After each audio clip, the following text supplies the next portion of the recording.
Thank you for joining me in this most recent episode of the Oathbook. This week, we will be looking not only at the hero reveal for Svetya, Orene of Kosul, but also all of the information we have gathered up until her descent into Chapter 26, Burning Hope.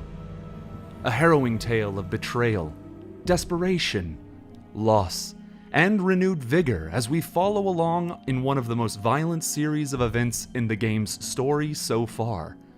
Join us in this magnificent journey into the Oathbook. Leaving was the second hardest thing that Svetya had ever done. That night, her mother had shaken her awake, voice hoarse with worry. She begged Svetya to wake the twins. They were coming for her father, the Orene of Kosul. Koroviat Palace had already fallen, and there was no time. The hardest thing had been leaving all of them behind when the fanatics had caught up with her father's carriage. It had been a long journey for Svetya when she first arrived at the walls of Argenport. The remnants of her surviving bear guard were ragged, their beloved mounts exhausted. Many were wounded during their midnight flight away from Kosul. Even once they had made it to the countryside, away from the worst violence of the revolt, there were hazards. There had always been dangers in the unforgiving landscape of Kosul.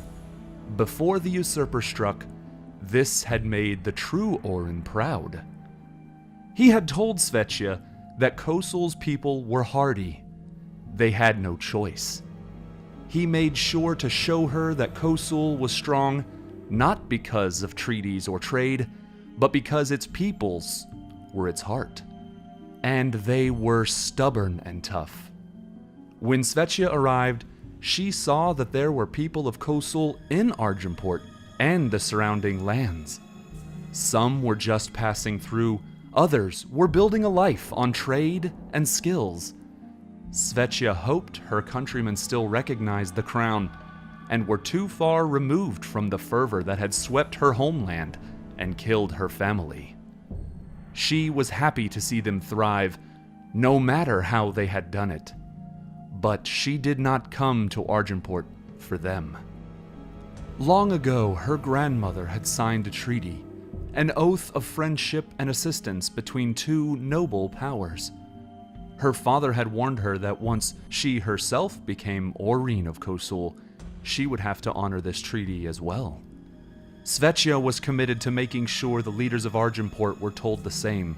She needed assistance in retaking her home. When she and her honor guard crested the last hill, she bore witness to Island's siege of Argenport.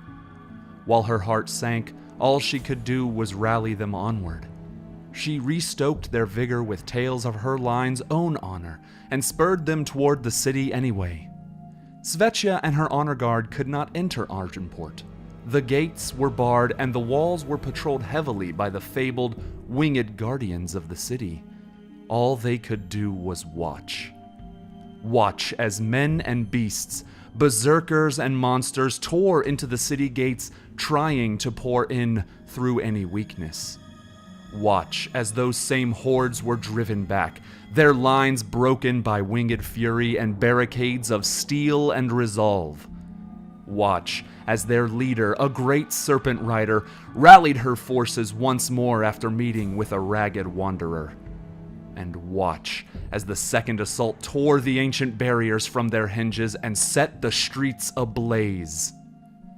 When the fighting finally died down and the flames of battle were extinguished, something unexpected happened.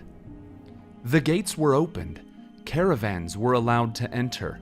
Svetya and her troop were welcomed with open arms to see not an occupation or destruction, but rather a joining of forces and a rebuilding of the city, almost overnight. Svetya allowed her men to rest while she surveyed what Argenport actually had to offer.